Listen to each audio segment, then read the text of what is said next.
All right. Hello, everyone, and welcome to a collaborative. Would you say a fatal four-way or a three-way dance? Yeah. Triple feature version of the Geeking Out podcast. And The Four Sides podcast. hello. And the Big Lee's World podcast, who's probably the only one that's too lazy to record this. You just steal it from one of us, but And don't forget, we've got Noah, so also part of the Four Sides podcast, and Hudson. Boo. I love you too, Lee. So this is something I'm pretty excited about because it's actually, the three podcasts coming together. Because we all took a big trip this at the time of this recording this past weekend. So for I guess I should probably we should introduce ourselves for all the Four Sides listeners. I am the Athletic Geek. I am on YouTube at Athletic Geek Space 89, and I have the Geeking Out podcast where I interview various local wrestlers, artists, and other podcasters like my colleagues here tonight. Yeah, for those who listen to the Athletic Geek podcast and the Big Lee's Worlds podcast and may have been living under a rock for a little bit. We're the Four Sides podcast. We kind of do a little bit of the same thing as the Athletic Geeking Out podcast does. We like to also cover more of the indie wrestling shows as well and give them some love that they deserve. Absolutely. For those that don't know or have the displeasure of not knowing, this is Big Lee from the Big Lee's World podcast. You can find us everywhere at Big Lee's World on Facebook, Twitter, Instagram, and at BigLee'sWorld.com. My podcast, we talk about that wrestling. We talk about that mud show deathmatch wrestling. We talk about that heavy metal music. We talk just a little bit about everything because we just like to talk. And those are the best. Those are the best sorts of podcasts. Yeah, Lee went straight into the plugs. I thought we were saving plugs for the end. Yeah. Brother, I'm always ready to plug. Yeah, that's who I learned my plug game from is Big Lee. Got to get the brand across. So we're all gathered here because we went to Indianapolis, Indiana for the second ever Squared Circle Expo convention. And go ahead, please. Yeah, like you said, we went to Squared Circle Expo too. We went last year. This is still kind of a newer thing they're putting on in the Indianapolis area. Yep. Yeah. So 2 for 2. Yeah, I went. I know Caleb and I went last year, and I went the full weekend. I don't know if Caleb did, but last year I was very impressed with how smooth I felt from my perspective the convention went for a first time convention. I know for sure Caleb, and forgive me if Lee and Noah, if you guys were also part of this, but I know Caleb and I both attended the first Starcast back during All In Weekend, and that convention was it was a fun time, but a lot of Chaos. Yes, that's probably the best way of putting it is chaos. And I was, I gave Conrad and everybody there the benefit of the doubt with Starcast because it was their first time putting on a convention, and sometimes you have ideas for how a convention should be ran, but you don't know what the actual chaos of running something like that is until you're actually kind of in the thick of it. So I gave them the benefit of the doubt for some of the miscues and the chaos that was there. But from my perspective for Squared Circle Expo 1, for it being a first time convention, I feel like they did a really good job managing things. So I want to cut in here because I'm going to be a little bit harsher about this because I do know for a fact that while it may be their first wrestling convention they did, the guy that runs it, I think his name's Ed Alfonso or Ed Gonzalez, yes. Yeah, he also does Days of the Dead. Oh, okay. So he's not new to the convention game by any means. Gotcha. Gotcha. Well, fair point. Fair point. I show no mercy.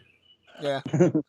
Violence for the sake of violence. That's right. Lee, were you at the first Squared Circle Expo, or were you just at this year's? No, I was there in the car with Caleb, Noah, and our good friend Ref Jerry Shout out Sanchez. Jerry. Shout out to Jerry. So, well, I mean, how was your experience with the first one? Because I thought it was, I had a vlog or have a vlog on my channel about how fun of a time it was to me with Squared Circle Expo 1, and I really enjoyed it. But did you guys have a different experience with the first one? I overall enjoyed the first one, which, to be fair, the first one that we went to wasn't just that. We also attended the Southern Sickness Cup. the Southern Sickness Cup. So there were Rest in peace, Southern Sickness Cup. Yeah. Yes, there were some moments there that happened that, not gonna lie, kind of overshadowed Square Circle a little bit. Dude got his nuts set on fire. I was getting ready to say it reminded me of that reminded me of the Burnt Scrotum song from the Agent Christian show with Mick Foley. But we got to see it in real life. Ooh, boy. I mean, once you've seen a guy get his dick set on fire, there's nothing that's going to follow that, really. Yeah. Yeah. Yeah.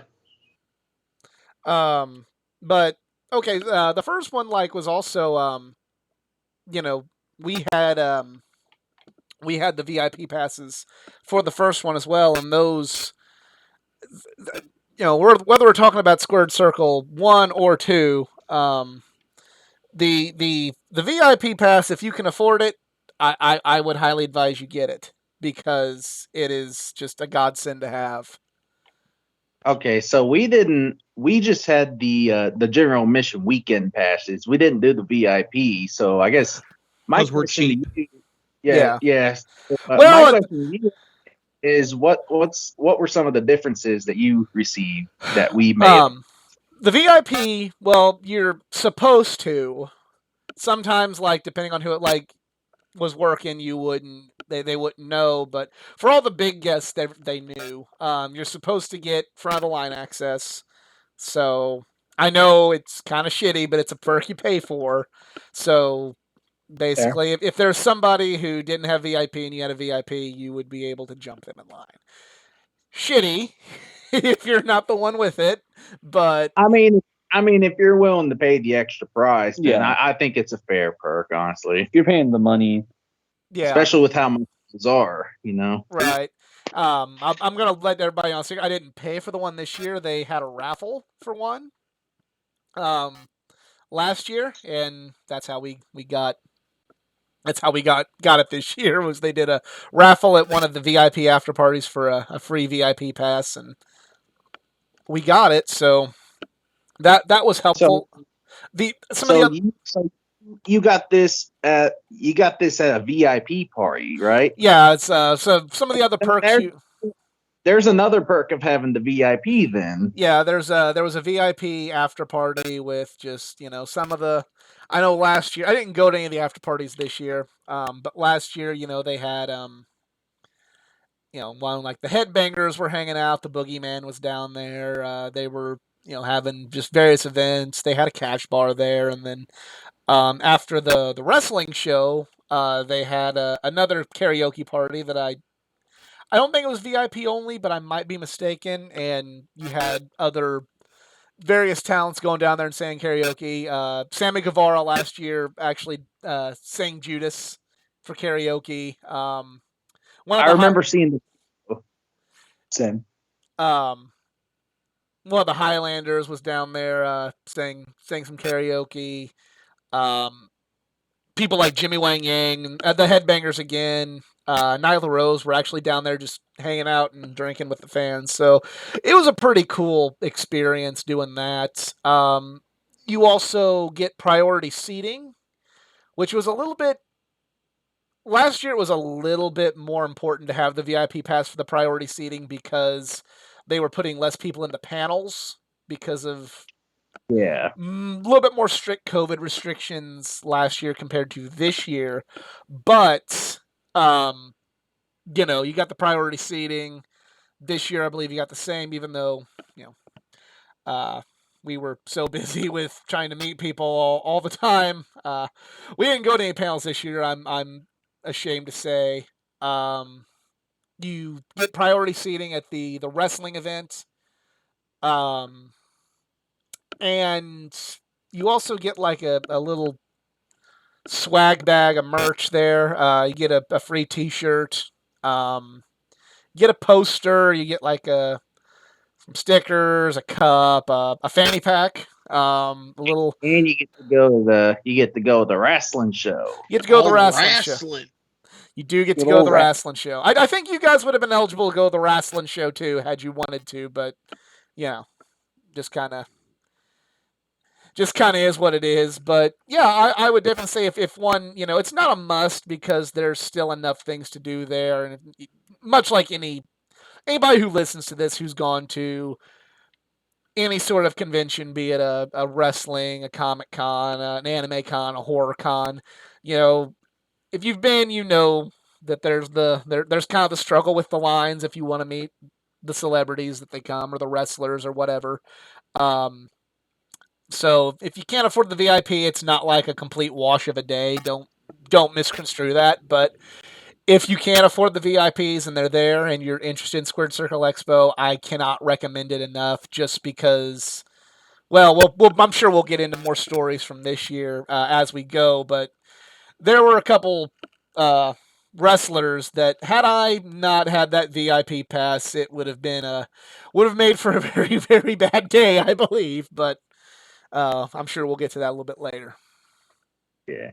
So yeah, that's just kind of some of the differences between like getting the general admission, and the VIP. So if any of the listeners are interested in attending Squared Circle Expo next year, then there's a little bit of, like I said, differences between the packages, and it just depends on if you're willing to pay the extra buck for the perk.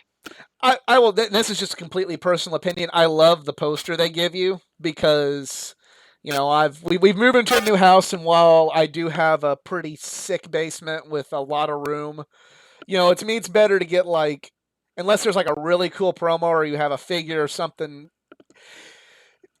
To me, I prefer getting those signatures on one poster rather than one 11x17 poster than getting like Right. 1,000, then like getting 20 promos or 10 promos. If you already got like something cool to get signed, by all means do that. But like, how many people were on the poster that wasn't actually there?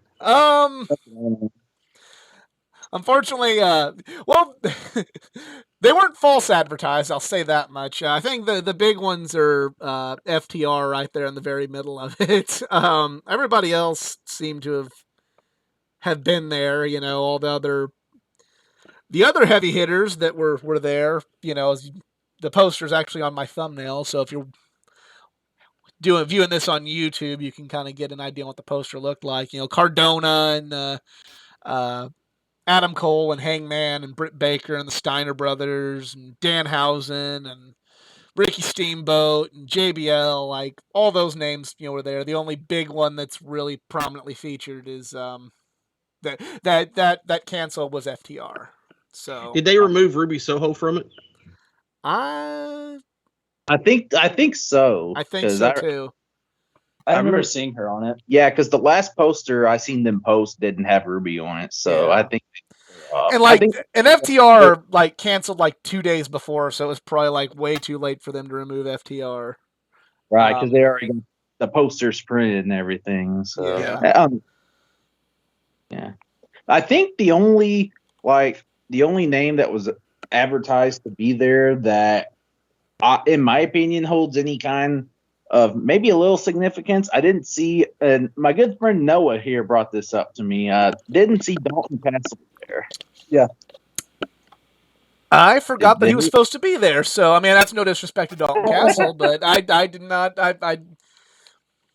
That's the one. Yeah. The one thing about this convention is they bring so many guests. Like, So, and then you get Dalton Castle gets lost in the shuffle. I mean, it happens. Exactly. Well, but on the flip side, you're gonna find somebody you like. Are you, at least that's my view on it is, hey, do you like new wrestling? Do you like AEW? Well, there's, Britt Baker, there's Hangman Page. Last year they had Dustin Rhodes, and, last year they had, and this year, Sammy Guevara, Darby Allin was there. But, hey, okay, you don't really like AEW. You like old school wrestling. Well, there's Ted DiBiase. There's the Steiner brothers. Ricky Steamboat's there. Lex Luger's there. Wolfie D, yeah. You're an Attitude Era fan. Well, last year they had Kane. This year they had the New Age Outlaws. They had Rikishi there. You're a Ruthless Aggression person. Well, I mean, they had Carlito, and they had, JTG, and maybe, so there's a wrestler that somebody, like, regardless of like where you kind of fit into the wrestling fandom, there will be somebody there for you. I know at other conventions, I hear people like, I don't want to see these old timers. I watch AEW, and okay, then they're a little upset, or I don't want any of these. I don't want these, flippy bullshit guys. Old school wrestling's where it's at, and then you're kind of mad that the convention only brought in AEW folks. So I feel like this really has something to offer every wrestling fan in terms of guests. But yeah, I second that. Very good variety of people. So I feel like now we got to talk about who all we met, and I'm gonna feel like I spent too much money again by talking about this because, boy, did I just I probably went a little too crazy. But sorry to cut you off there. I was shout out to my dad also. So my dad and I were talking last night, and he was like, "Boy, you spent a lot of money up there." And then I told him about how many people you met, and does mine sound so bad now? To be fair, I saved. I put a lot of money aside for this. Whenever it comes to conventions, when I have the convention in mind, it's usually like, okay, I'm gonna take part of my income tax return. I'm gonna stick that in savings, and we're just gonna wait. Yeah, I mean, mine was probably my tax return plus maybe a couple extra $100. That's what I did. Sorry. Yeah. I used extra for the squared circle trip. So who wants to start with this one? Because there's we're going to have a shit ton of people. I can, because I think I met the least amount of people. Go ahead. So I started off with meeting Chris Van Beelt, and he was cool. So he does, he interviews everybody off in wrestling with his YouTube channel. And being in media the way I am, I got to have a nice 20, 25-minute conversation about just tips he had for me going into college for this, and just how to better my photography, and just good long lessons in the world of media.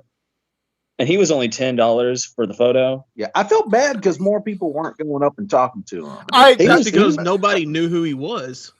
Unfortunately. Well, that's probably. Yeah. Unfortunately. It was a niche person to me, but because I met him as well, and we talked about the podcast and being able to interview people and things like that, and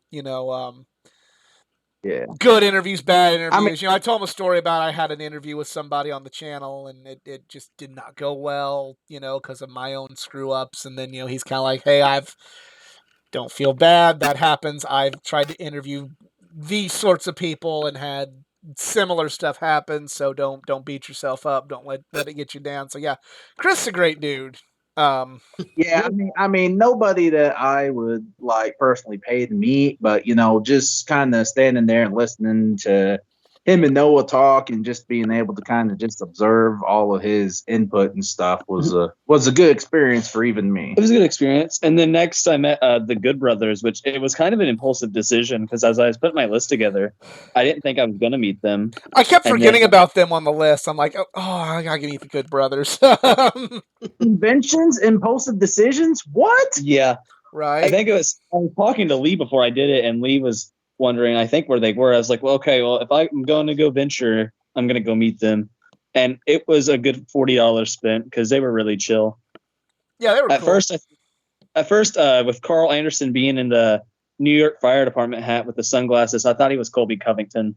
And I think it's the funniest thing. I didn't realize, because I'll piggyback off of that because I also met the Good Brothers.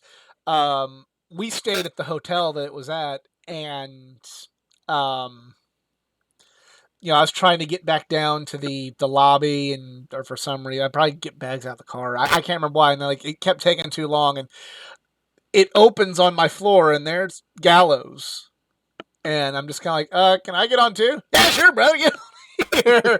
And I'm just like, there's him, and I guess that's his wife that was with him, who is a very, very tall lady. Like, she's very tall. Is it Amber Gallows? Is that who he is? No, they got divorced a few years back. Did they? Well, Yeah. I've been living under a rock, apparently. Yeah, I don't.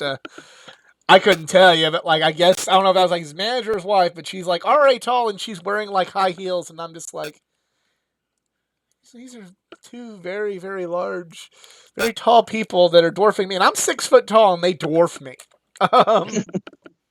So you said tall with heels, and I'm over here thinking, why didn't you tell me Jade Cargill was there? I wish Jade was there. That'd been awesome.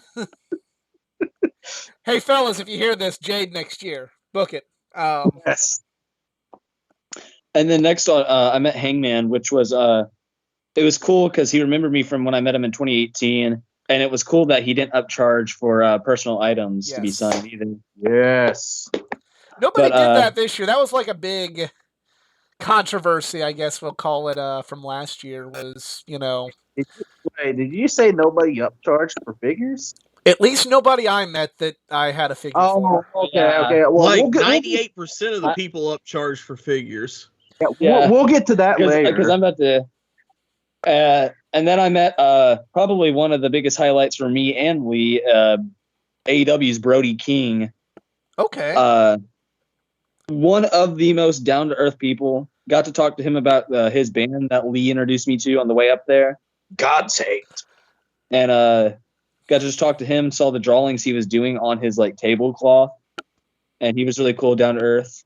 That's another thing I thought was cool was kind of some of the talents that weren't getting as many people coming up to their tables. You just see them drawing, and you got to really see how creative a lot of these guys are outside of wrestling. Yep. Yeah. I know CJ was in line for Britt Baker, and can attest to Brody King's down to earth and just how very humble and kind he is, just from a small interaction they had while the Good Doctor's line was curly queuing out the door, and unfortunately it made it hard for Brody to get back to his table. Speaking of Britt Baker, I already have a photo with her from the last Squared Circle Expo. So I got the AEW figure that I bought from Caleb signed, and on the upcharging of figures, she only charged $50 for it. Yeah, that's reasonable. Which is reasonable. But I also met Sammy, and I met him back when he was in Cape Girardeau. So I only got the figure signed. It was a $60, which was a little harsh. Not as bad as we'll get to them. Yeah. Right. And then I think for photos wise, that's about it. And everybody that I met, I did talk to a few other people. Talked to Ted DiBiase for a little bit, and he was down to earth. Got to see Killer Cross put somebody in a chokehold, and almost poor guy. It looked like he was dying. I ended up meeting Killer Cross, but the first I'm not used to seeing him with hair, so the first thing I said when I looked over there, I said, "Who's tattooed Tim Tebow over there?" That's what he looks like with hair. He looks like other than the tattoos, he looks like a very, very just clean cut young man with the hair, but without it, he looks like Killer Cross. So, in my opinion, he's smaller on TV too. So it was really weird to see this big ass buff guy compared to what I'm used to seeing him on TV. So we met, Lee and I, at the All Out Joey Janela's post party, whatever it was. Janela Palooza. Palooza, thank you. Yeah, we got to meet Killer Cross when he had the bald head and everything, and For free. for free with admission to Janela Palooza. But you can ask Lee. I've told him this probably 5 too many times, but going into that, for some reason I thought Killer Cross was going to be a mega douche, but he was actually probably one of the coolest dudes He's ever. really cool. Yeah, he told I had on my New Japan jacket. He's like, "Oh, hey, really cool jacket." Like he's like he was like nice, but he's like very quiet. He's like, "Hey, cool jacket, man." Yeah, I'm he's a very like silent guy. The one thing I wish we would have done, because we mentioned Chris Van Vliet, there's a video surfacing of Cross and Chris Cross, I guess, were working out together, and Killer Cross does a spot-on Jesse the Body Ventura impression, like does the voice, the enunciation, like the phrasing, like everything, like perfect. And if I would have thought about it, I'm like, can I get some of your Jesse Ventura? I'll have to look that up. You have to send me a link to that later. I will. That was all you had for your for like meeting people, and yeah, that's about it. Okay, Lee, you've been kind of quiet. Well, how about you go next? Oh, sorry. So for those, I don't think it was recording when it was telling. Like, I just took some Tums because I'd made a sandwich before we started recording, and I took a bite into it and found out that the lunch meat had mold on it. So, yeah, so I'm not overly the happiest at the moment, especially considering everything was supposed to be fresh and in date when I bought it. So, Sam Walton, the ghost of Sam Walton, don't make me get the Ouija board out and us have a talk. So, I mean, mine's probably a little bit different than everybody else's because I just went with a few people I wanted to meet. You know, I really wanted to meet JBL, which I got to meet first. I had a talk with him. You know, he talked about St. Louis. I got to meet some of the ECW folks, got to meet Sabu. I got to meet Shane Douglas. I had to sit here and think about it. See, who else? They were really cool. You know, I'm sure by the time this drops, make sure that on April 30th, you go up to the AC Braze Arena in Cape Girardeau, Missouri for CCW Homecoming to go get your chance to meet Sabu as well. He'll be in the building there, so make sure you stop by and get those tickets and get that meet and greet for him. That's what you call a plug, Caleb, since you haven't done it yet. A good old So from there, we went into the main room. I'm trying to remember who all. I talked to Brody King for probably about a good 15, 20 minutes, just because I'd met Brody before. You know, I've known Brody's band for a long time, God's Hate. I'm trying to remember. I think if I remember right, his drummer, I want to say it is, also played in Twitching Tongues and Nails. I think that's which member it was, but at least one of their members played in both Twitching Tongues and Nails. So we kind of talked about that with him, talked with him about the touring schedule, talked to him about his figures being discontinued because Figures Toys lost the license to it. So talked with him, like I said, for a while. It's always good to talk to Brody.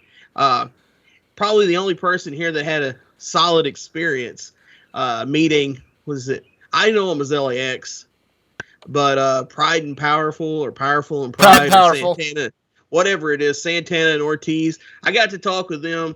I'm sure as we get further into this and get into the stories, I think I was the only one that had a positive interaction. They talked with me. I talked with them. Like, it was cool. They weren't like short or rude or quiet with me. But then again, most people aren't. From there, I'm trying to remember. I think I probably met the Good Brothers then, I think. Let's see. We met the Good Brothers. That was cool. Just quick. Met the Hex, Allison Kay and Marty Bell. I know Shannon Young's quite jealous that I got to meet Marty Bell. It's one of his favorites. So shout out to Shannon Young and the Podzilla crew. It's okay to be jealous. From there, I'm trying to remember who else that day. I know we met Shaza McKenzie. Talked to her for a good solid 10 minutes. You know, attractive lady. Noah was quite nervous to be around her. As he is with most females, but that's another story for another day. Wow. I love you. Let's see here. Who else? We met Britt Baker, got the figure sign.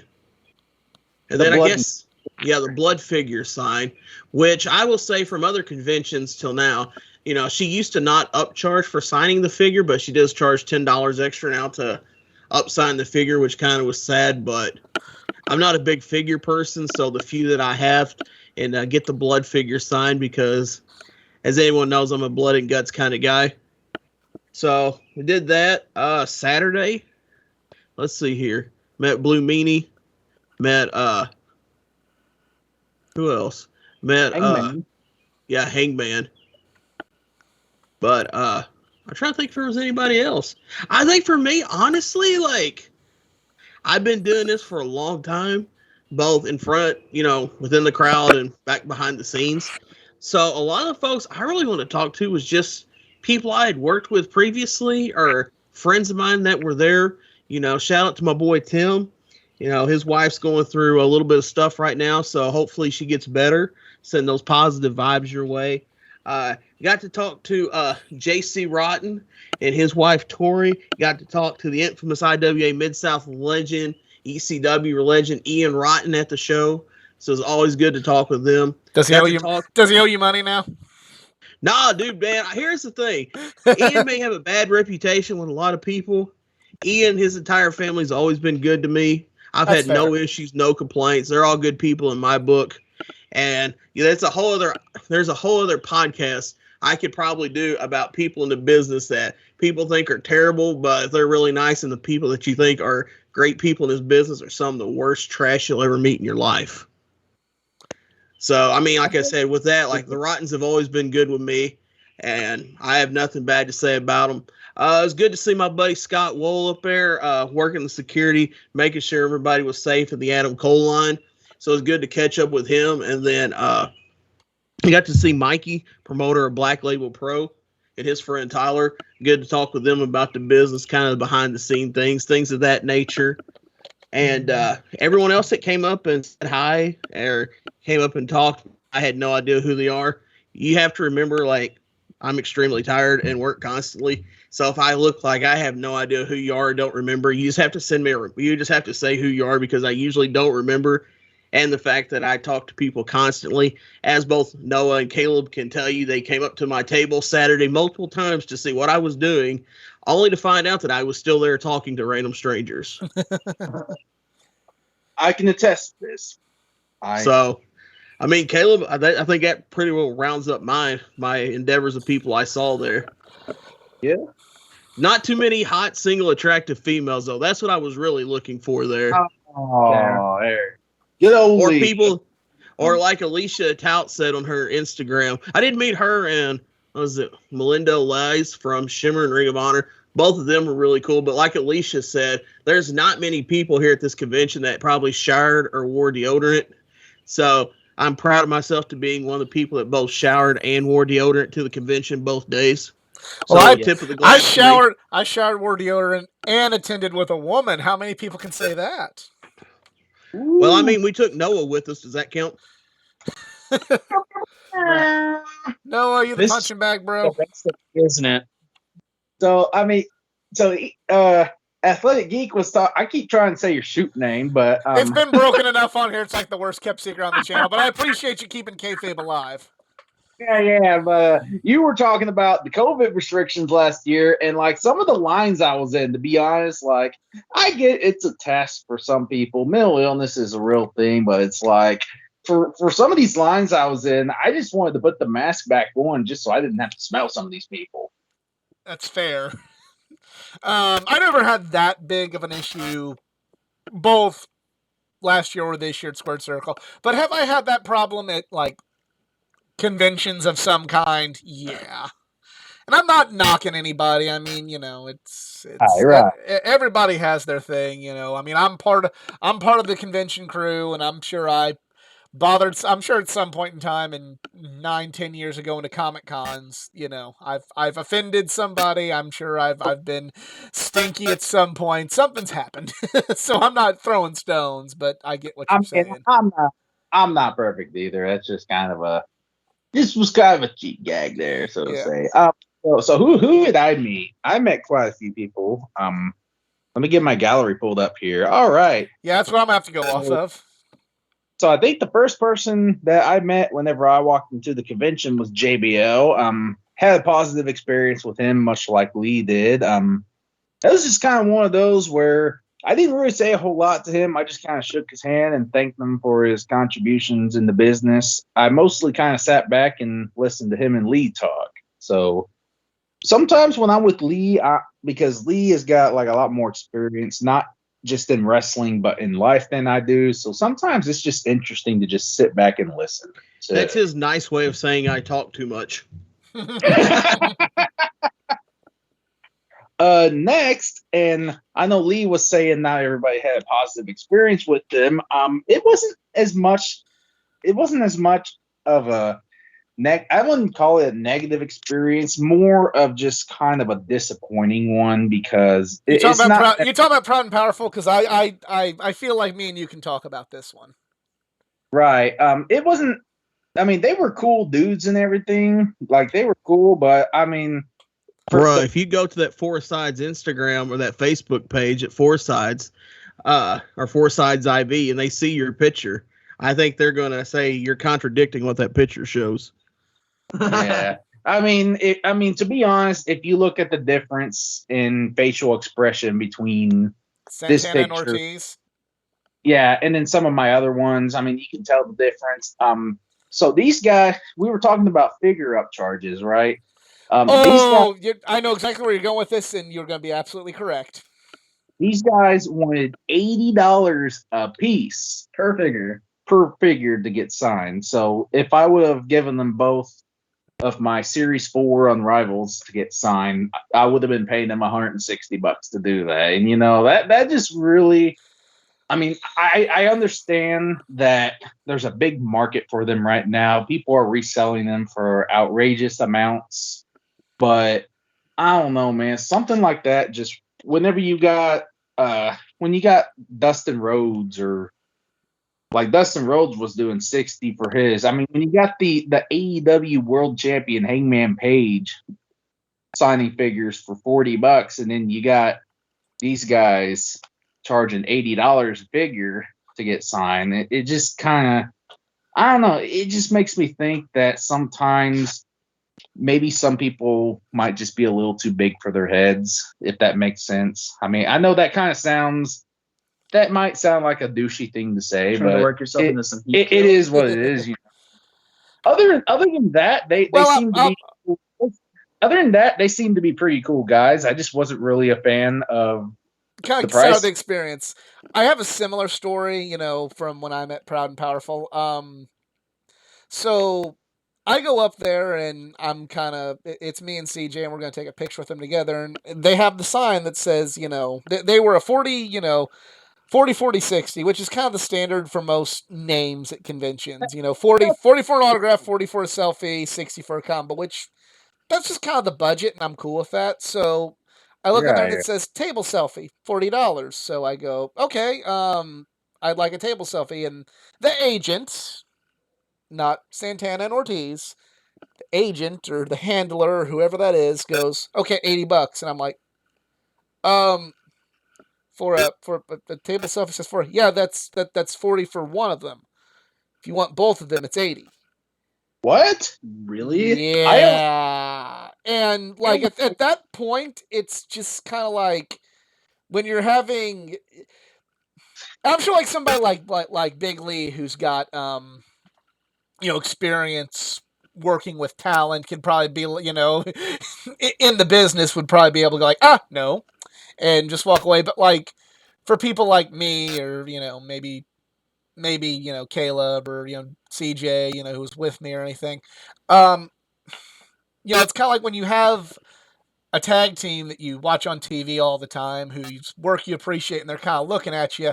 It's a little hard to go, no, thank you. I wanted 40, and if it was 40, I'd do it. But like, I can't. I want to pay you $80. So like, that was kind of hard for me to do. So we just ended up paying it. I think they just didn't like you because they charged me 40.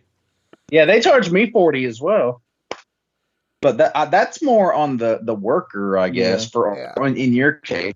Or I don't know that's my issue. Or I don't know if it was because of me and her together or what, and I don't know what the deal is. But when that happened, it just really made the whole like, okie dokie then sort of feeling. And like, Ortiz was outgoing. Santana seemed a little more reserved. I'm not saying that's good or bad. I'm just saying that was the experience.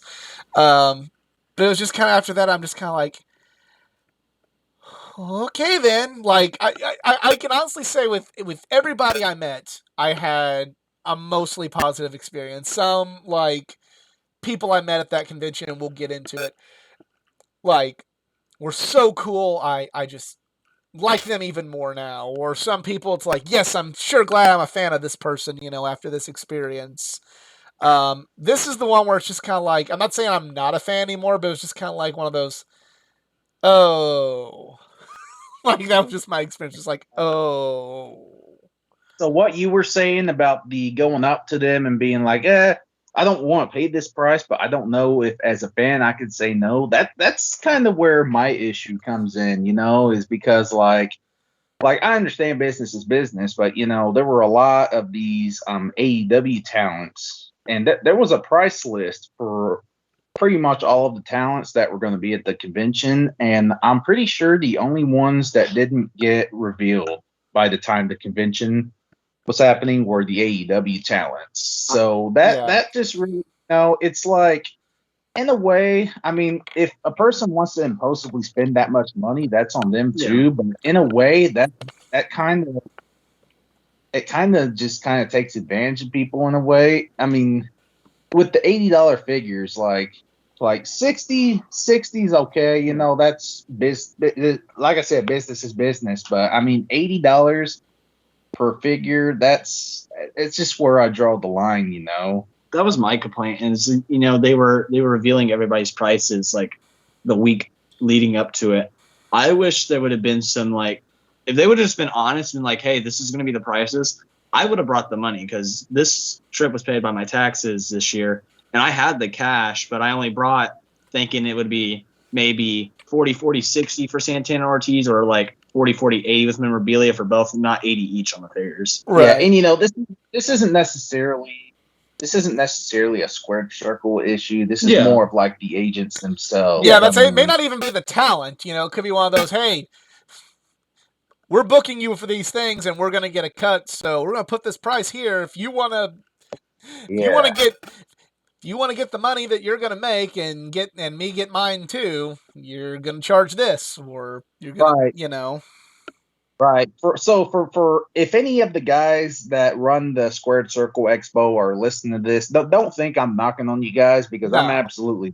You guys did a fantastic job running the convention. It's more of like the agents or even the talents, and it's, I don't know, man. I could talk about it all day, but it just, in closing for this part, it just really rubs me the wrong way whenever you have like Ted DiBiase or even JBL doing 40, 60s, and then you got Santana and Ortiz charging $80 per signature on an autograph, and it's like, do you guys really think you're better than those guys?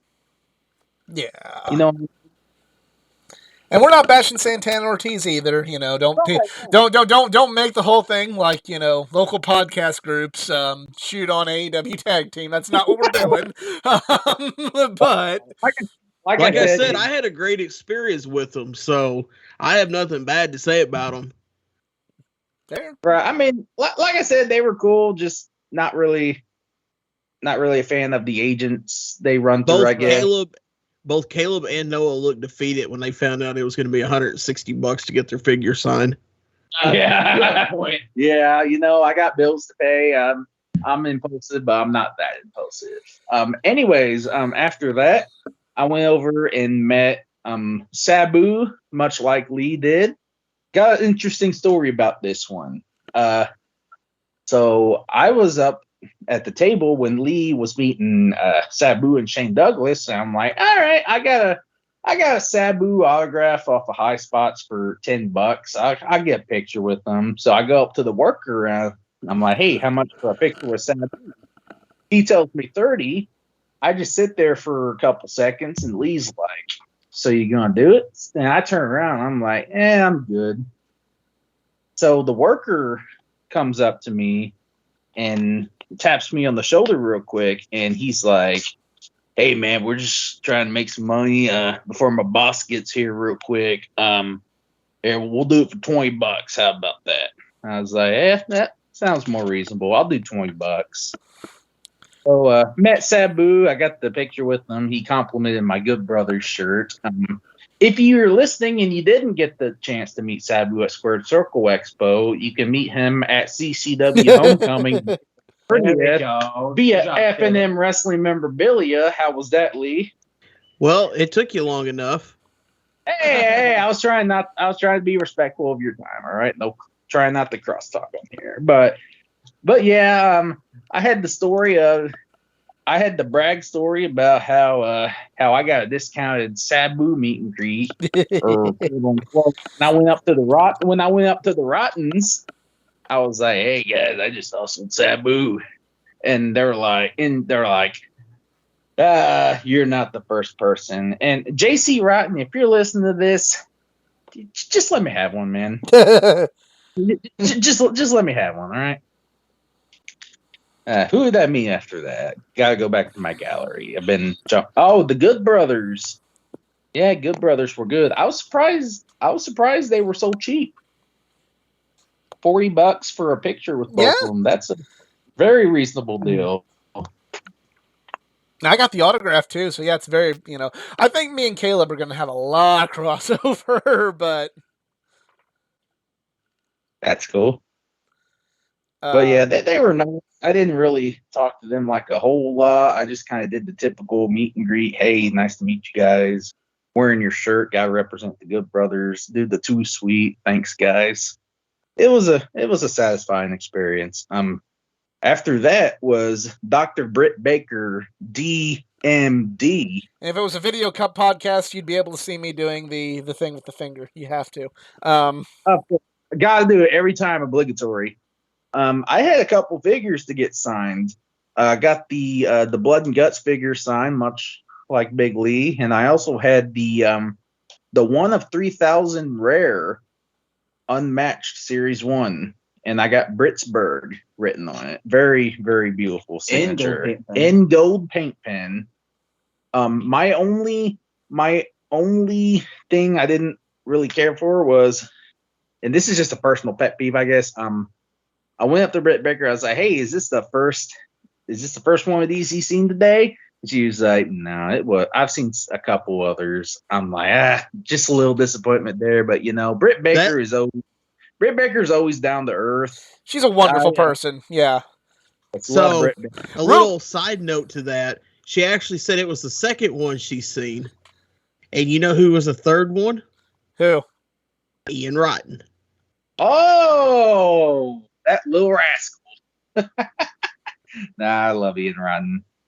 But that was probably the one I blew the most money on. I think that was $120 for 2 figures and a picture.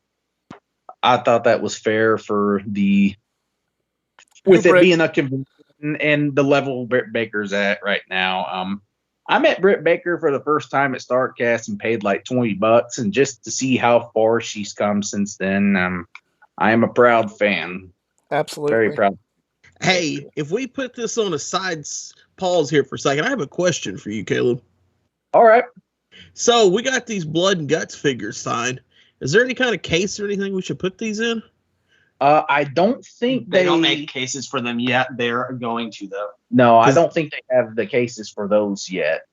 So if anybody's out there listening to this and you know a great case to put those like boxed ringside, collector ringside, whatever it's called, figures to get in, comment, send a DM, let us know so we can make sure we can protect our Blood and Guts figures.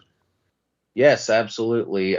Next meet and greet was Matt Cardona, formerly known as Zack Ryder for the WWE fans. Caleb, get it right. The king of the death match. That's right. The greatest GCW champion ever. He owns Gage. Gage is his bitch. That's right. Went a little too Big far with Lee's gonna that. kill us all. Went a little too far with that Wow. one, but I really love This troll. got real. This got real Markish real quick. Well, Lee, I'm surprised. Lee, did you meet Matt Cardona? No, I had no desire to spend $35 on a picture with the ex-WWF guy. And just to correct y'all, the king of the death match is Eric Ryan. And Definitely. the real greatest GCW champion of all time is Ricky Shane Page. I'll clap for that. Cardona, all the time, baby. R.I.P. for Ryan. I gotta troll the MDK people. It's still not as bad as me being highly intoxicated and me flipping Nick Gage off to his face as he's wrestling KLD and yelling, "You suck! You suck! KLD rules!" and flipping him off right to his face. So That was you. You were the one that did that. I was like, that was me. That was me. If you go back and watch that event, so we're way off the topic now, but go back and watch that Glory Pro event from March of 2020. I'd been drinking all day, and I like KLD, and Nick Gage is not one of my favorite wrestlers in the world, so... I love Nick Gage. I think I had the best meet and greet experience with him of all time. I at hear he's a Anna nice guy. I'm not trying to bash him, but he's just not my guy. Nick is awesome for real, though. So We gotta get I back also on got, topic, yeah. I also got to see some of the local talent wrestlers at the Squared Circle Expo. Ran into this kid named Don't Die Miles. I don't know if any of y'all have heard of them or not, but yeah, Miles is a very talented wrestler. Saw them at 01 USA right before Lee started going with me. So been following them for a little bit. Talented, very talented. Be on the lookout. Okay. So I was scrolling through some of my autographs I got. On the day two, probably the best meet and greet I had at the Squared Circle Expo, in my opinion. Johnny Gargano. Yes. So Johnny Gargano is one of those guys. He'll talk to you for like 10 or 15 minutes, and then if you want to go back and talk to him for another 5 or 10 minutes, he'll do it. He's not like most of those guys that'll just, try to end the conversation with you to keep the line moving. Like he's like the young Mick Foley, so to say. I'm gonna roll with that, see if it when it comes to meet and greets. But I was telling Johnny how I was doing ring announcing for these past 3 weekends, because we had 2 CCW shows, and then I had the American Hostile show, and it was just nice to get to relax and, well, maybe not so much relax, but just be a fan for a weekend. And he gave me some pretty good advice and he said something in regards of, hey, I'm still a fan after 15 years in the business, and just don't ever forget that you got into this for a reason, because you love wrestling. Don't forget you're always a fan at heart, and don't stop what you're doing. That's awesome. I know. Well, I'll get to my Gargano story when we get to mine. I don't want to keep hijacking everybody else's, but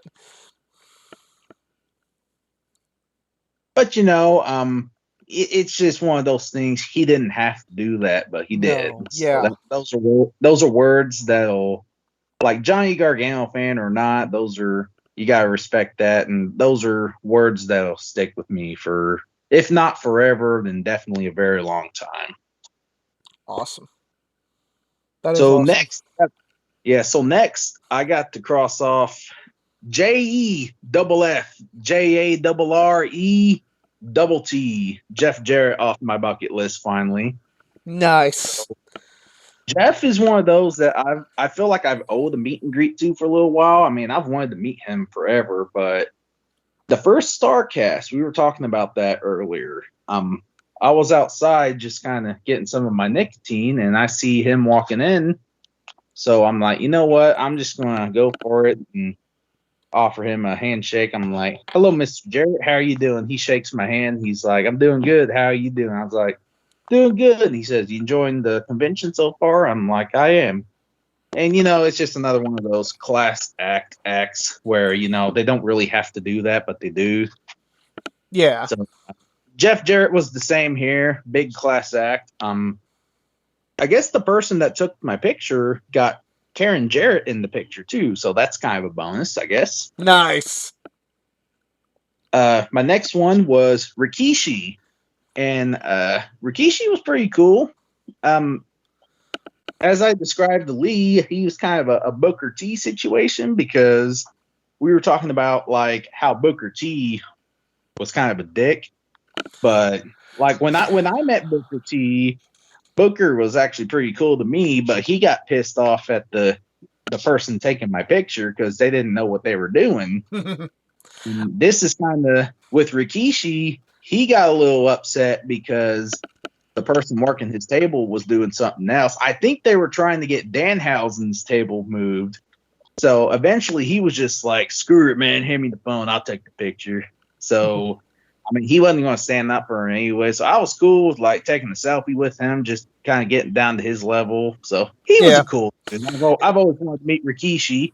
Been a fan of his for a long time. It's funny you mentioned meeting Jeff Jarrett and Rikishi when I went to WrestleCon in New York. I didn't really, I'm not going to call this a meeting, but like I kind of had a, "Hey, how you doing?" with both of them in the bathroom of WrestleCon. So, and quick sidebar on Booker T. Yeah, last year I met Booker T and he wasn't a dick, but he just wasn't very talkative.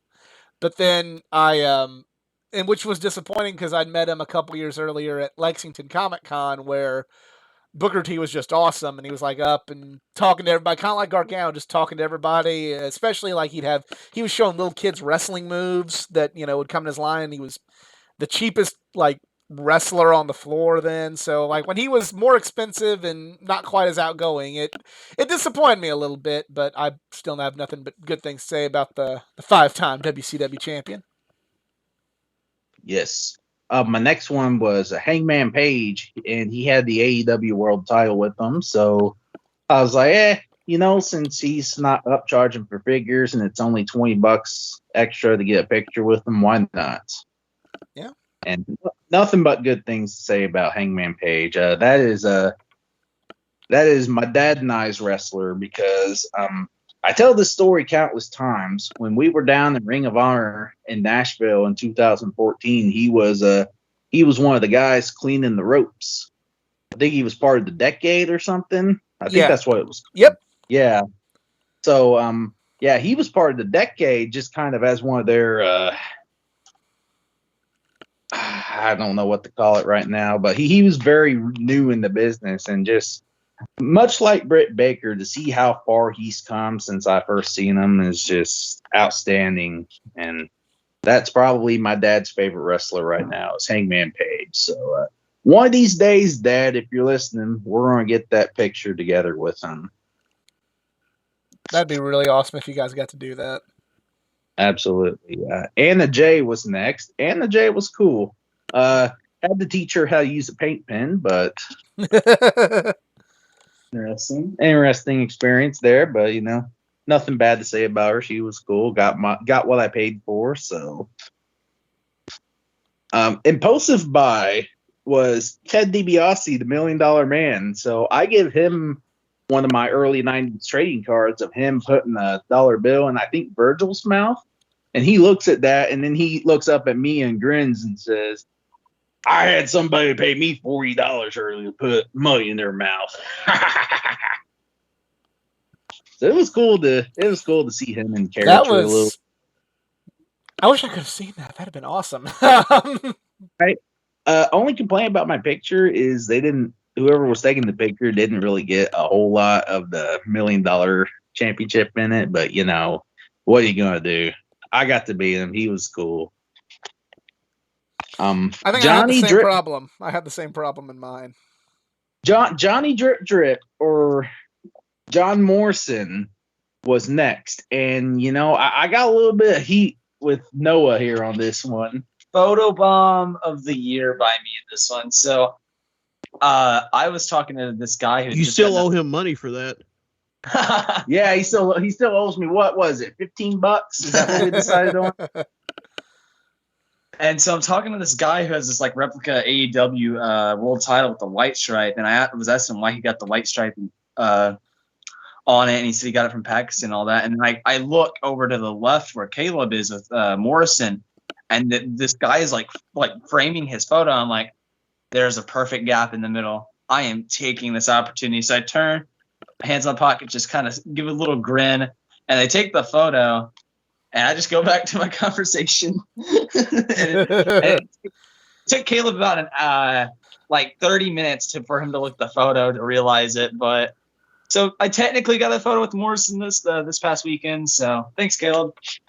Yeah, I'll be waiting for that $15. So Johnny was cool. The first time I took the picture with him, he didn't seem to think I looked happy enough, or maybe he just realized that Noah was being an asshole, so he was like, "You gotta take another picture." So I kind of got a little bit of a mini hustle on this too, because You're welcome. the worker at the table was like, "Here, you want to hold one half of the SmackDown tag team titles on your shoulder?" I was like, "Yeah, that might make my smile a little bigger." So got to do that. I did not buy one of the autographed dripsticks though, so yeah, I missed out on that, I guess. I don't know. I never understood that, but After seeing his autograph this weekend, I'm kind of upset I didn't get a figure signed by him. yeah, you Yeah. know, on high school. So I think the last time I checked, he's got or High Spots has got autographed John Morrison figures for like $50, but the shipping is kind of a little. that's how they get you. Yeah, unless it's on the virtual gimmick table, and you get the free shipping. Hey, you gotta tune in. You know what? No, we're not going to plug them. You know why? Why? Because we're not going to plug their live stream because, as I said earlier, business is business, buddy. That's right, Michael Bakikio. I love you guys.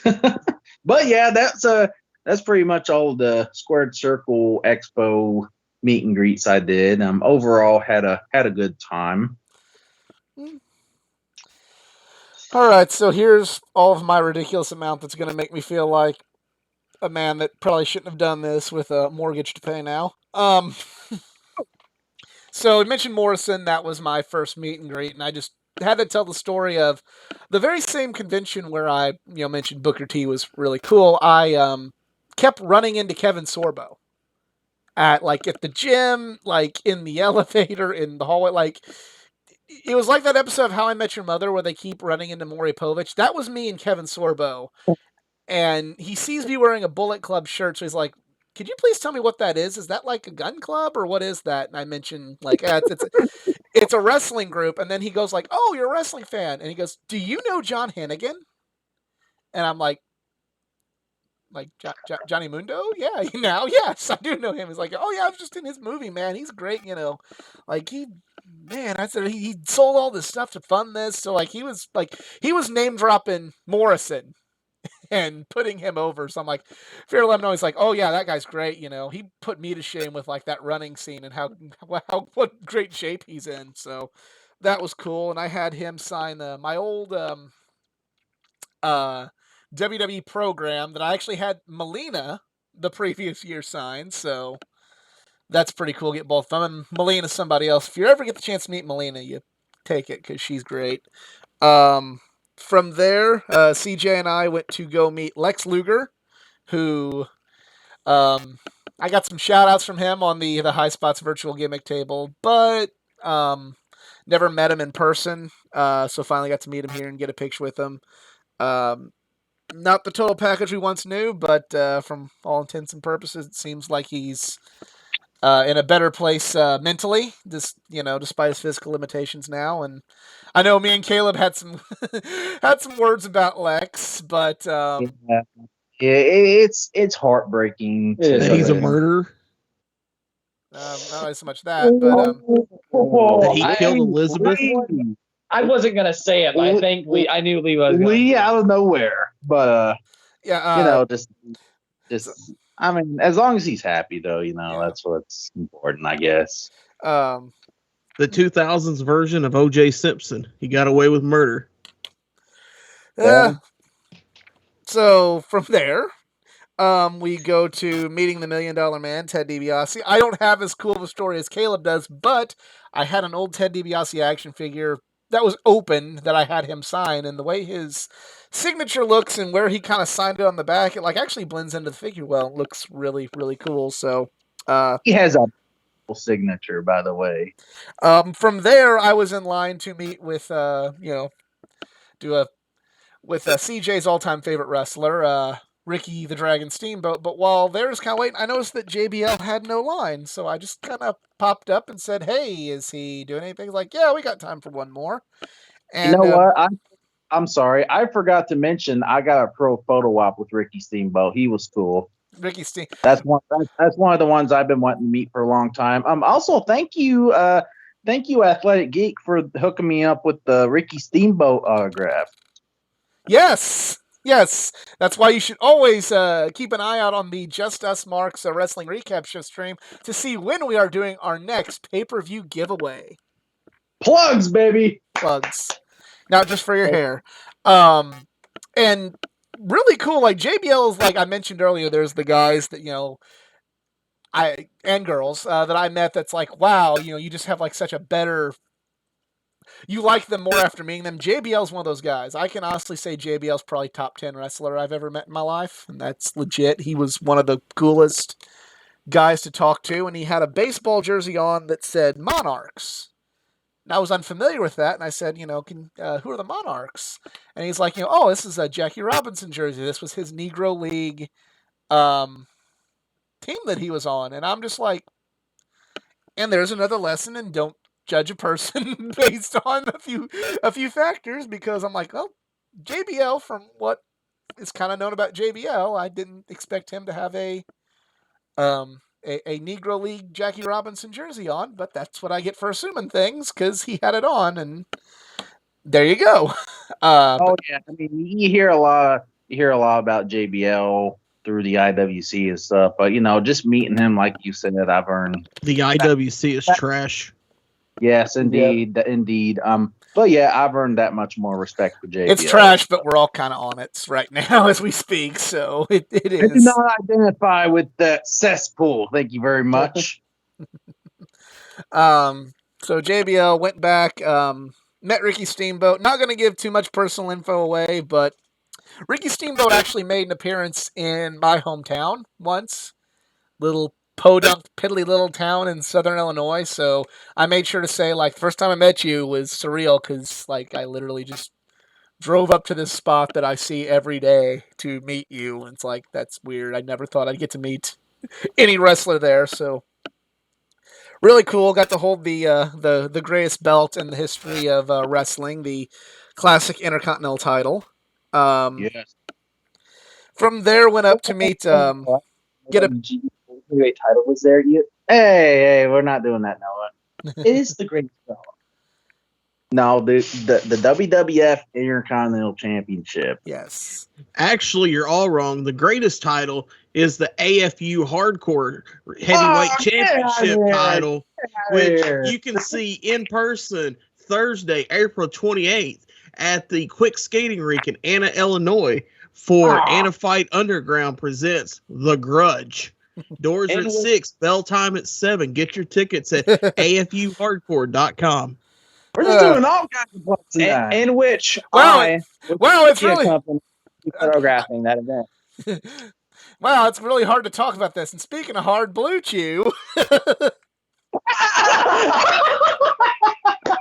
We need that Bluetooth sponsorship. We need that. All of us do.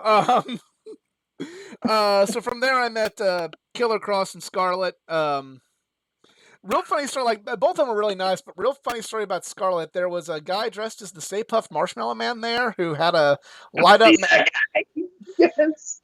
He had a light up magic wand, and Scarlett asked to hold the magic wand when he got a picture with Scarlett, and it like made her day to get to hold that wand. Like, she was like legitimately very happy about that. So cool. Another one that I really like even more now after meeting him, Heath Slater. Got a picture with him. That was kind of guy we talked to him like 15 minutes. Talked about my friend Jedi, who we used to work quite a bit, but he's got kids now, and that's like always the thing. Like always said, like he's got kids. He's like, oh, is he here? Like, no, he's got kids. He can't make it. I know we've been getting sidetracked a lot, but I got a quick Heath Slater story real quick. So I feel bad for the time that I feel bad because when Heath Slater came to CCW via F&M Wrestling Memorabilia, he was kind of backstage giving some of the wrestlers advice and stuff. And this was my first night officially ring announcing with CCW, and I was just kind of going back and forth trying to get all of my business done, and I accidentally ran into him pretty hard, and I was like, I'm sorry. I was like, it's all good. But it's just I just kind of felt bad about it. Not sure if I shared that with anybody, but yeah, there you go. At least he wasn't a jerk about it. But yeah, it's cool. I kind of regret not getting a picture with him too, but I'm sure I'll see him around someday again. Yeah. Good brothers from there, really really cool, especially Gallows. From there, met Cardona. He was nice, but I guess I'm not saying he's bad at all. Don't get me wrong. I'm not saying that he gave me a bad experience, but it was kind of your standard, hey, how you doing, meet and greet. Yeah. Hey, how you doing? Thanks for coming. It was good to see you. Like, he was polite, but it was just kind of like when you think of Matt Cardona, you think you'd like, you know what I mean? And it just wasn't. I'm not saying I'm disappointed, but I am just saying okay, I just kind of expected him to be a little bit more outgoing, but he was still a nice guy. For sure. But his wife was extremely outgoing because she is just a lovely person. I met Chelsea Green next, and that was the epitome. That was my impulse buy because I'm just kind of like, she's got a figure. Cool, I'll buy it. Cool. Oh, she'll sign it. That's also cool. She is a nice figure. Yeah. You're going in a different direction. I was talking about toys. What the fuck? Hey, I will never let anybody ever live down the fact that whenever I met Chelsea Green, I believe it was Warrior Wrestling 2, she said I was cute. There you go. And then she found her glasses. She was probably kayfabing, but you know what? I'm rolling with it, damn it. And as you should. Completing the trifecta, met Brian Myers next. Went from there, did a picture with the Road Dogg. I'd met Road Dogg several years ago at the TNA Lockdown Fan Fest they had in St. Louis, but didn't get a picture. About that. What's that? I said Lee's got some stories about that, don't you, Lee? That might be a whole other podcast. But I got a picture with Road Dogg, and we both did the Suck It together, and CJ told me that's like the one time I'm allowed to do that now in a picture and get away with it, so thank you to the Road Dogg. Proud and Powerful, told that story. So what would happen if you did the Suck It again in another photo? I don't know. We'll find out. From there, next day, I believe I was the first person to meet Johnny Gargano the next day. Talked about a time where he was at St. Louis Anarchy Pro Wrestling, and as Caleb attests to, he's like the kind of guy that's talk to you, and I knew this from 10 years ago at that show where he was literally just standing in by the wall where our seats were, talking to myself, my friend Nick and JC, just literally talking about everything. He had a green striped tank top on. He said yeah, I feel like if Steve from Blue's Clues worked out, he'd wear a tank top like this. Then he we started talking about football, and he said yeah, you Broncos fans, you guys got all the good players. You just got Peyton Manning, and told him that story. He's like, yeah, you got Russell Wilson now. So I mean, full circle. But yeah, Gargano's cool. I had a Weapon X hoodie on, and then I had him sign the Wolverine gear figure that I bought at the convention. So that's cool. Love Johnny Gargano, and going to be even better then. After that, from there I go to Hangman Page, and this is where the VIP pass really, really, really came in handy. Went through Hangman's line. Great guy. I did have an AJ Moore. I also had an AJ Moore Johnny Gargano poster he signed, but had an AJ Moore Adam Cole poster, and Hangman saw it and he goes like, "What's up with that poster? What you got that poster for?" Well, you want to tell me why I got that? I'm like, "Well, I got your figure." He's like, "That ain't important right now. You got that poster." I'm like, "Well, this was a local," and I said like, "Well, this is a local artist poster. You know, I bought your figure." And he's like, "Okay." And then I could tell, see where his stitches were from when he got busted open the night before. Then felt bad. I'm like, "Hey, how you doing today?" And he's like, "I'm in a lot of pain. I'm really not doing very good." I'm like, "How?" He goes, "What about you?" I'm like, "I feel worse now that I asked you that." So, but it was what it was. Like, he was great. Like, he was just messing around. Hangman was great. And then from there, I then go to the next longest line with Adam Cole, Bebe. Baby! And he's somebody I actually quoted for truth. I said that on the live stream before we left. I said, I'm getting a little, like, was talking about how I wasn't really into the Hangman and Adam Cole program on AEW TV as much. And I'm getting ready to meet Adam Cole. I'm probably going to feel really bad about, like, kind of not thinking he's, wasn't really good for Hangman's title reign. And I do now, because he is, like, there was a viral tweet that said, "You feel bad whenever you're around Adam Cole because you're not as nice as Adam Cole," and that's legit. That is how you feel around Adam Cole. You feel bad that you're not as good of a person as he is. Next up was Nick Aldis. Got to meet him again. Met him at the NWA 73. Met him again. He's also a really, really nice guy. Got a pretty cool autographed 8x10 of him. Noah just stepped out of the room when you said Nick Aldis. By the way, he has some hard feelings for Nick Aldis. Apparently. Yo, fuck Nick. Oh, there he is. There he is. Fuck Gotta Nick watch Aldis. those F-bombs, Noah. Wow. I've never heard anybody say that, but okay. Wow. So next up, I just got a selfie with Anna J. She was cool. Got a selfie with Sammy Guevara, and CJ got her Sammy Guevara figure signed. No upcharge for her with the figure. There was an upcharge for me last year, but whatever. I guess it's cool. And we did another picture. Funny story there, and we told Sammy the story. We weren't together last year at Squared Circle Expo, but the first picture we ever took was me, her, and Sammy flipping off the camera. So we had to do another. Only now, this time, now that we're actually together, we had to make it official by flipping off the camera with Sammy Guevara. Met Jungle Boy and actually got to talk to him, unlike at the AEW All Out. I was gonna meet Jungle Boy, and then I was gonna get my Jungle Boy figured signed, and I knew his autograph was bad, but man, just seeing that thing in person, I was like, I'll see him another time. What I will say is, I saw somebody with the best Jungle Boy autograph I've ever seen in my entire life, in purple, like glossy paint pen, like one of the metallic paint pens. Oh yeah. I don't know how he got it, like him to actually sign his like Jungle Boy in like legible writing, but it was a really good signature. Hers on her, because it was she got her Jungle Boy figure signed. I didn't bring a Jungle Boy figure. I don't even have one. That's one where she's one upped on me.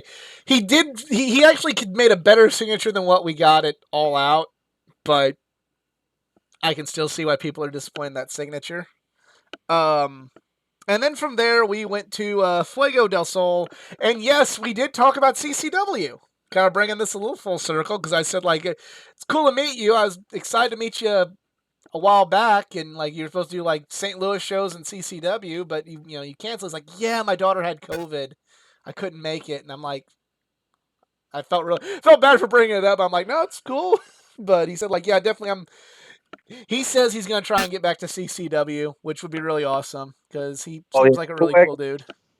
Yeah, Fuego's probably one of the most favorite people that I've got to work with in my time ring announcing at CCW, which is the CCW you can see on April 30th at the AC Brossy Arena building. Get your tickets at capewrestling.com. Go over the F&M Wrestling memorabilia to get your meet and greets with Sabu, the ECW original.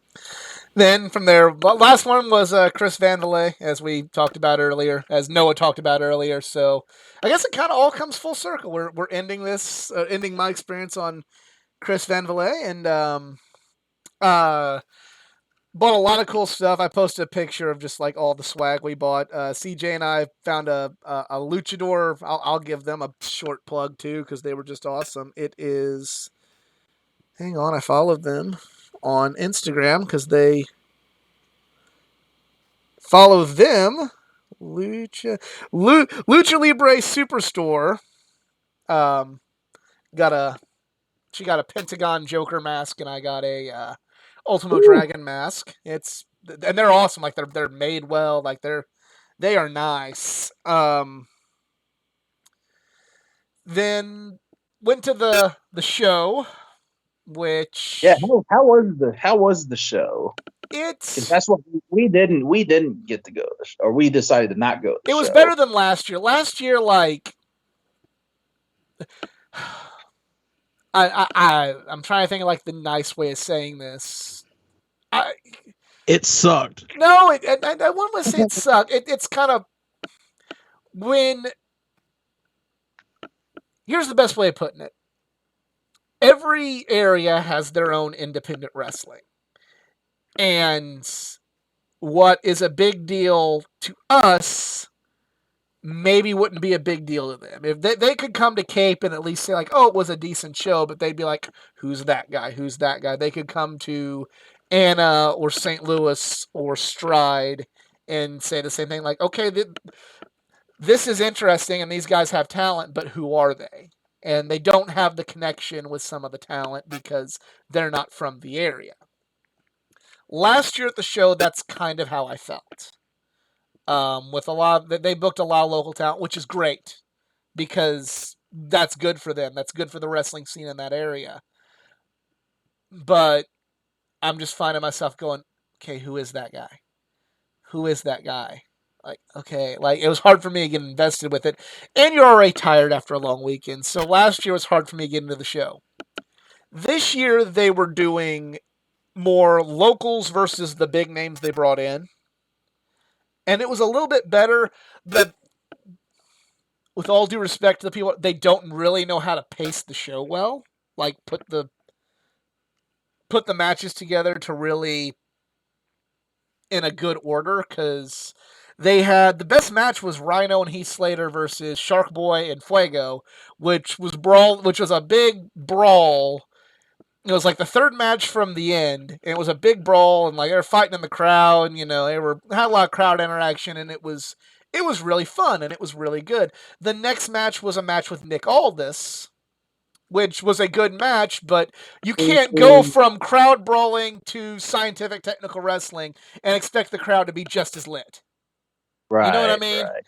And that was something that I felt took away from what was, for all intents and purposes, a good match, but it's just like, well, you can't have that match right after, people were using their, drinks as weapons in the in the crowd. Yeah. I mean, card placement can definitely make the difference between a good show and a bad show. Yeah, and it wasn't bad per se, but it's definitely like it wasn't good either to say. No, it was good.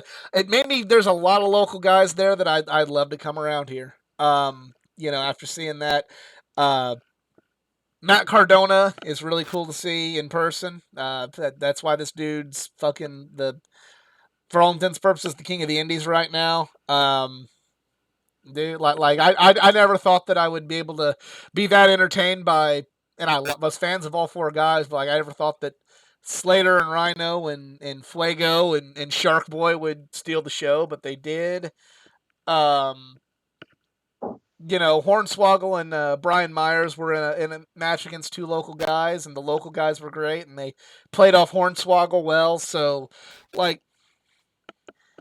if I wasn't like exhausted, it'd probably be like I'd probably have a lot more excitement about it, but I was just beat from the whole weekend. I was just fucking beat.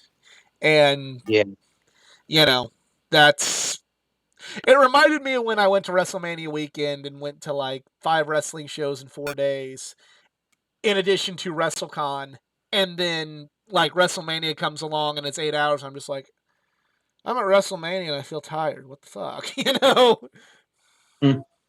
Yeah, I will say, even though I didn't go to the wrestling show, the card from last year versus this year, I'm glad that they put some of the local talents against some of the big names, to give the local talents the rub, and to make the out of towners, so to call them, just kind of more invested in the local talent in that area, because it's like if you put 2 local guys against each other and all these people are coming out of town to see this, it's like nobody's going to care, Yeah. But it's like if you put like, what's that guy's name? Jake Oman. I don't know a whole lot about that cat, but I got to talk to him. He was pretty cool. We just had a 15-minute conversation about the business, and it was just good down to earth talk. Pretty cool guy. Like the only local talent that I knew like the first year and even this year was Shauna Reed, and the only reason I know her is 1, she was on AEW Dark a few times, and 2, she was down here at an American Hostile show a couple years back. So that's, other than that, I wouldn't know. I wouldn't had no idea who she was. Even but, like the one match they had with like 2 local guys had Flash Flanagan in it, and he makes his way to this area quite a bit. He's been to back in the old days of AAPW, he was there quite a bit, and I think he wrestles in the SICW, which I've seen him there a time or two. So like I knew who he was. Yeah. Sorry.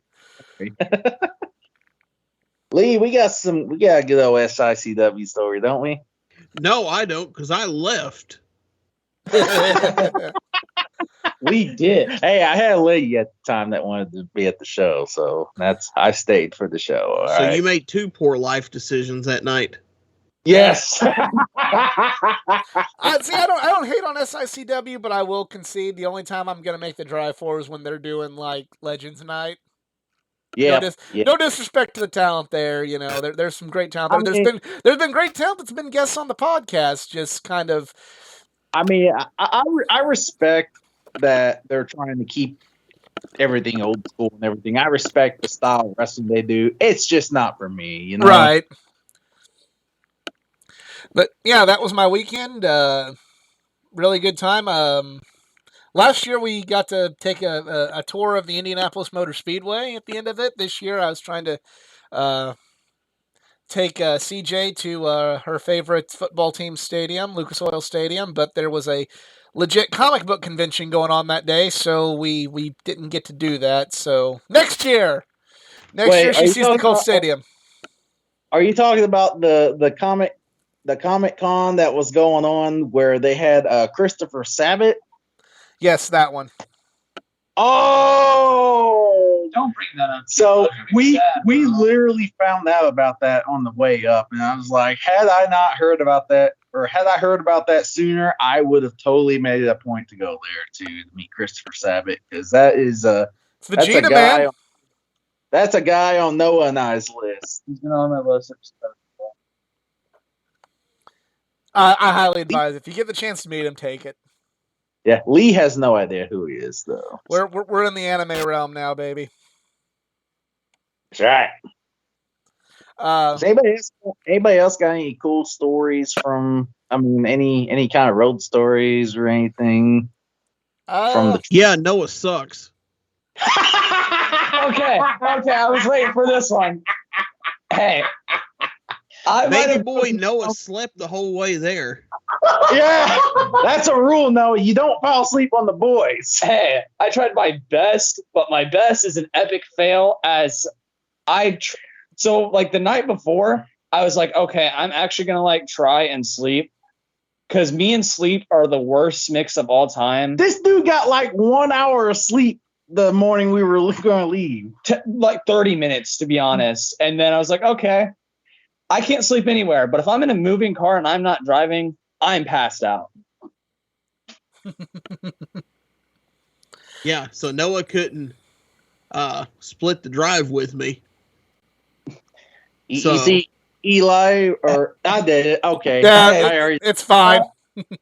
Joe, so in the business, when you got boys riding together, there's a rule where you don't fall asleep on the road. Exactly. Apparently, Noah don't understand that. I know for next time, Lee, okay. You slept the last time we went. And you slept when we went to Noble. Yep. That's only 3 hours, man. And didn't you fall asleep on Noah going to the Rumble? Yeah, Noah was like snoozing all the way up and all the way back. I can sleep in the car. So any sleep I can get, I'll take it. Even if Big Lee wants to murder me now. Well, hopefully there'll be no murder. No. Just sounds- only violence for the sake of violence. I feel like That's death right. by cool in an obituary. I mean, Murder. you don't sleep in the car. You don't eat nasty food in the car. That's right. So to be honest with you, Noah kind of sucks to have in the car with you when you go on a trip. Yeah, I mean, he was just dropping those smoke bombs too. Yeah, he would literally sit back there. He would fart in the car, wake himself up, and go back to sleep till he farts again. Oh.